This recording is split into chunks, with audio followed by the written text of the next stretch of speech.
خواجہ غریب نواز جب نئے نئے آئے نا اجمیر شریف میں تو خیمہ لگایا ہوا تھا خواجہ غریب نواز نے. خیمے میں خواجہ غریب نواز عصر سے لے کر مغرب کے وقت تک روتے رہتے تھے. ایک نوجوان اجمیر سے باہر گیا ہوا تھا پڑھنے کے لیے, کچھ عرصے کے بعد واپس آیا اور اس خیمے کے قریب سے گزر ہوا اور گزرا تو رونے کی آواز آئی. فوراً دیکھتا ہے کہ خواجہ غریب نواز رو رہے ہیں, ابھی غیر مسلم ہے, اسلام قبول نہیں کیا. فوراً گھر جاتا ہے, ماں سے پوچھتا ہے, ماں یہ مسلمانوں کا گرو کیوں روتا ہے, مسلمانوں کا بابا کیوں روتا ہے؟ میں ہر روز گزرتا ہوں, عصر سے مغرب کے مابین جو وقت ہے یہ روتا ہے. ماں نے کہا جاؤ اس سے پوچھ لو کیوں روتا ہے. وہ نوجوان خواجہ غریب نواز کے خیمے کے اندر آیا, کہا بابا میں ہر روز یہاں سے گزرتا ہوں, آپ کے رونے کی آواز آتی ہے, بتائیے آپ کیوں روتے ہیں؟ کہا جاننا چاہتے ہو میں کیوں روتا ہوں؟ میں نے ایک مدت اپنے مرشد کے ساتھ گزاری ہے, مرشد کی خدمت میں گزاری ہے, مجھے اپنے پیر کی یاد رلاتی ہے, پیر کی یاد رلاتی ہے. میں عصر سے مغرب کے وقت تک اپنے مرشد کی یاد میں روتا رہتا ہوں. اس نوجوان نے کہا اچھا میں نے تو سنا تھا کہ انسان کو جب درد ہوتا ہے, تکلیف ہوتی ہے تو تکلیف انسان کو رلاتی ہے, آپ کو تو محبت ہے,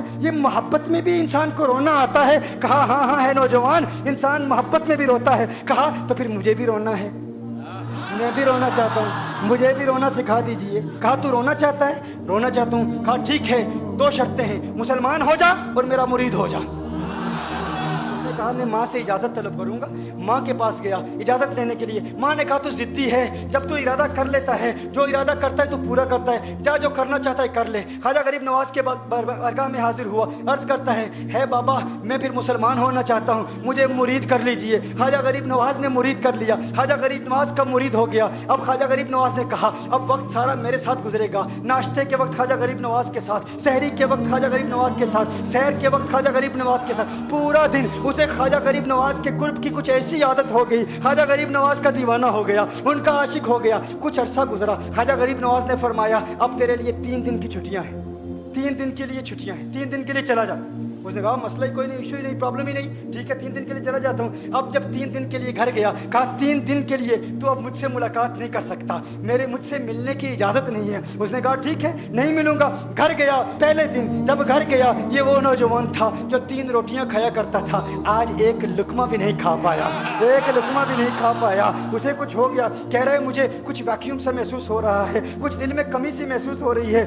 یوں وقت گزرتا گیا, رات کا وقت آیا, آنکھ نہ لگی, سو نہ پایا, مکان کی چھت پر چلا گیا. ماں نے دیکھا بیٹا چھت پر کیوں چلا گیا؟ ماں چھت پر جاتی ہے, بیٹے کیا ہوا؟ کہا پتہ نہیں ماں, پتہ نہیں ماں, میں تو فوراً سو جاتا تھا, آج نیند بھی نہیں آ رہی, آج کھانا بھی نہیں کھا پاتا. ماں تو چلی جا. ماں چلی جاتی ہے. یوں جب سحری کا وقت ہوتا ہے اس کی آنکھوں سے اشکوں کی برسات جاری ہوتی ہے, اس کی آنکھوں سے اشکوں کی برسات جاری ہوتی ہے. وہ رو رہا ہے, اس پر رکت تاری ہے. ماں آتی ہے, بیٹے کیا ہوا؟ کہا ماں مجھے پیار ہو گیا ہے, ماں مجھے محبت ہو گئی ہے, ماں مجھے عشق ہو گیا ہے. جا غریب نواز کے پاس, کہا مجھے بلا لو, اب یہ جدائی برداشت نہیں ہوتی, اب مرشد کی جدائی برداشت نہیں ہوتی. ماں فوراً خواجہ غریب نواز کی بارگاہ میں حاضر ہوتی ہے. کہا میں نہیں جانتی ہے مسلمانوں کے بابا, تو نے میرے بیٹے کو کیا دے دیا, تمہارا تعلق نہیں سمجھ پاتی, تمہارا رشتہ نہیں سمجھ پاتی, لیکن وہ تو رو رہا ہے, کہتا ہے واپس بلا لو. خواجہ غریب نواز نے کہا نہیں ابھی وقت نہیں ہے, میں اپنی زبان میں کہتا ہوں. گویا کہ خواجہ غریب نواز نے کہا ہوگا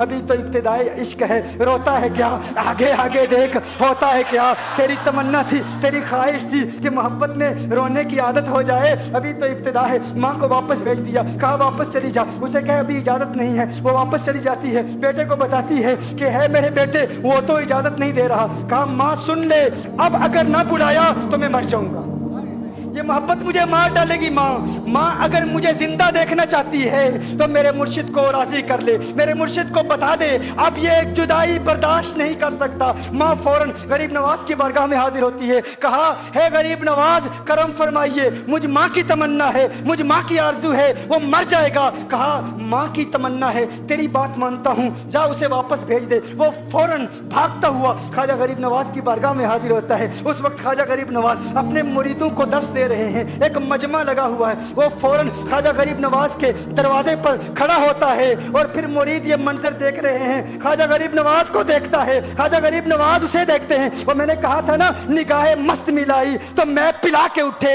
جہاں وہ بیٹھ گئے میں قدا بنا کے اٹھے. خواجہ غریب نواز نے اس کی آنکھوں سے آنکھیں ملائی اور پوچھا اب پتا چلا محبت میں رونا کیسے آتا ہے, اب پتا چلا. اس نے کہا ہے غریب نواز کرم فرمائیے. فوراً